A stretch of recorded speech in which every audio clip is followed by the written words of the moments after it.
مردک جان شیر رو فراموش نکنه. مایلش دادا جون اسمت من سنشکشیم بخرم. این را پیشی و چد در چار سوی زندگی از چار سو جستم تو را، رفت از پهلوی من یاری تو پیشم بیا. رفتی چرا از کوی دل از قهر من رنجیده ای؟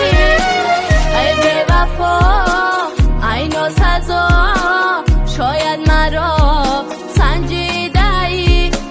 ای بی وفا ای ناسزا شاید مرا سنجیده ای. دادا جون مادر کسی میشکمه خری. من برای تو و مادرت تمام چیز را میخرم.